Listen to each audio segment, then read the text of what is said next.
Every now and then, we hear about someone who's being released from prison after serving years or even decades, even though they were innocent of the crime. DNA has helped overturn hundreds of wrongful convictions based on faulty eyewitness testimony, mistaken identity, or sometimes a suspect confessing to a crime they didn't commit. It's very counterintuitive. Why would anyone confess to a crime that they didn't commit? Even if you're guilty, why would you say you did it? Make the police prove it, make them prove it to a jury, take your chances with a jury.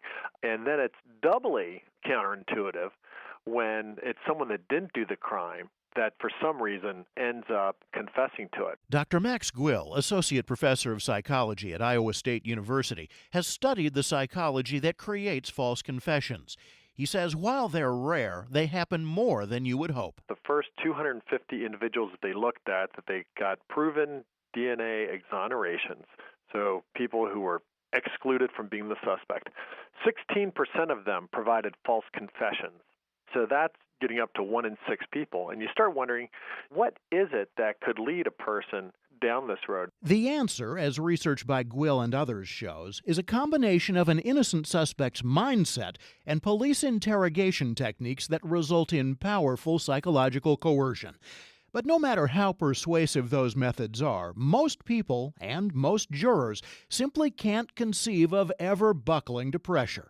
If someone confesses, that usually trumps evidence to the contrary and sends a person to jail. Most of us don't imagine that no matter how much we were psychologically coerced that we'd ever confess. I mean, you could do it for 40 hours and no, we wouldn't do it. But in fact, it can wear you down to the point where you may begin to wonder if maybe you didn't commit the crime. Rob Warden is Executive Director Emeritus of the Center on Wrongful Convictions at the Northwestern University School of Law. The police have been trained in these interrogation techniques, and the techniques were developed not with the idea that we're going to get false confessions, but that we're going to try to get the guilty person to give it up.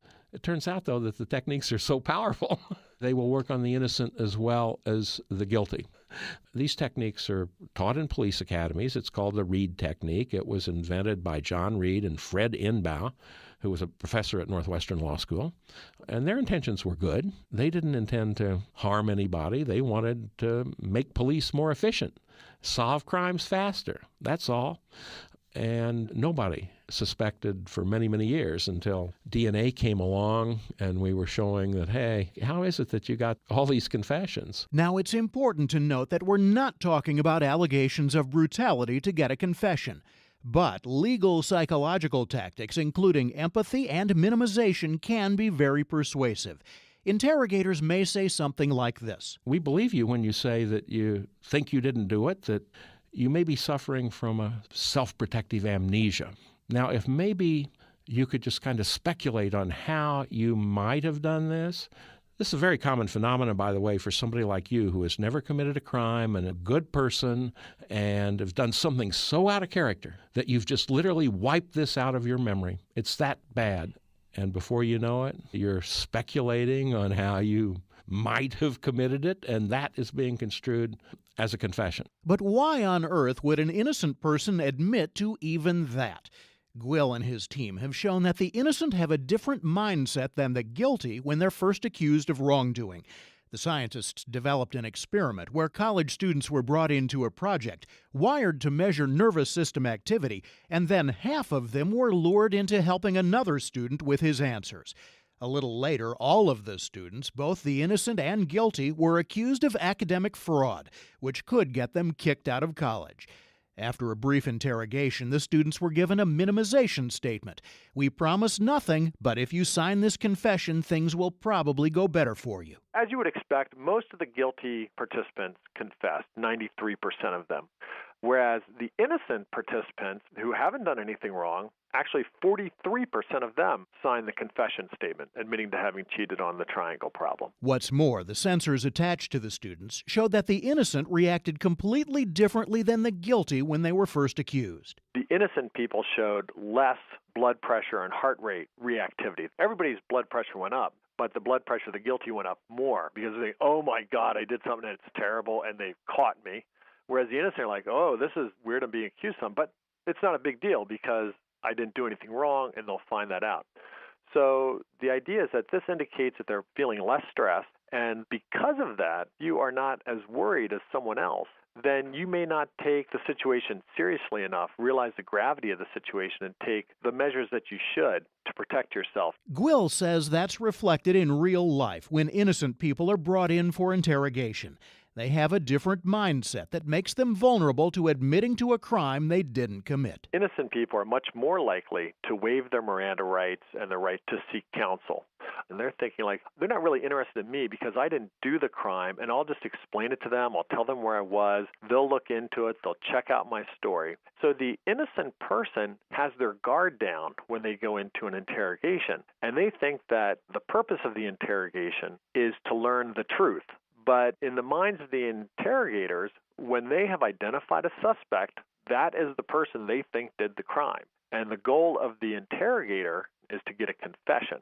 If you're innocent, you often have this tendency, need, as it were, to explain. You think that, well, if I can just explain to them, they're going to believe me and they're going to see that they made a mistake. But then you say one thing that doesn't quite match or that throws them off, and they come at you with accusation after accusation. You're lying and they're yelling at you. What happens is you tell your story. The police say, okay, why don't you tell it again? Okay, tell me a little more. Okay, but now that doesn't quite match up with what you told me before, so why are you lying to me? It's like, hey, I'm not lying to you. It's like, well, okay, let's go through it again. And so, you go through it again, and there's another thing. And then they start bringing in some other things. Maybe they say, we talked to this witness, and they ID'd you as the person at the crime, or we found a fingerprint off a doorknob, and it matches your fingerprint. So now you're starting to really get worried, and you're saying, well, how can this be? So you stay there for a long time. You start to lose your cognitive abilities. You're getting extremely tired and fatigued, and you can just get very disoriented and worn out. But then that's the idea. Interrogation tactics are based on pressure, psychology, and exhaustion to break down the defenses of the guilty. In one study of proven false confessions, the average length of an interrogation that produced a false confession was 16 hours. So there's 16 hours, and then some went quite a bit longer than that. Sometimes we've seen cases in which there were 27 hours of just intermittent interrogation by tag teams of detectives. And during all that time, interrogators are allowed to pull out every psychological tactic available. The law allows, United States Supreme Court has approved it, the law allows the police to lie to you during interrogation. So the police can tell you that we have absolute proof. No question you did it.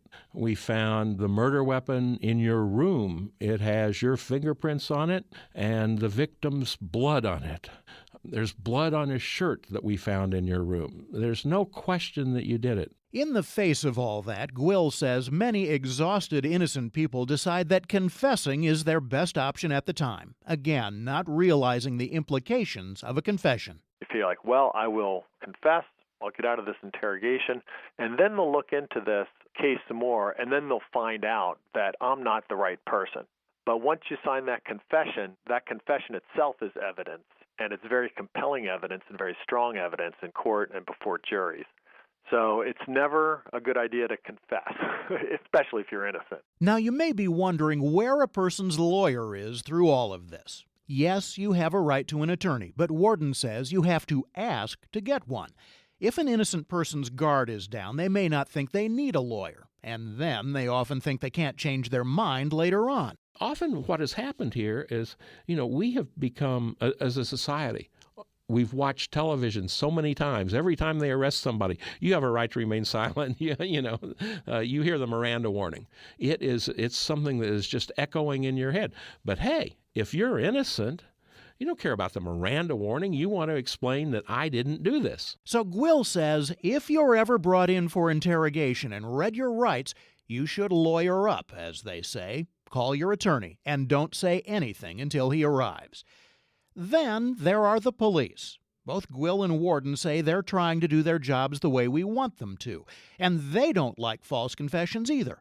But it seems the developers of police interrogation techniques were just as sure as the rest of us that truly innocent people would never confess to a crime. And of course, a lot of investigative work is based on hunches. So sometimes the police will develop a theory of the crime. They'll think that this may be the way it occurred, and then every single fact that they can find that they can somehow be construed as supporting that theory is exaggerated in their minds, and anything that contradicts it is basically ignored. Warden says 2 changes could go a long way to prevent false confessions, or at least prevent them from landing someone in prison. First is a more stringent rule on admitting confessions into court when they're not backed up by the rest of the evidence. One of the things that we've seen often in confessions that have then been proven to be false were that they contained inaccurate details that were just blatantly wrong. And yet, what's a juror to believe that the guy, he confessed to this crime? I mean, boom, he's guilty. Automatic. People believe that. And it's understandable.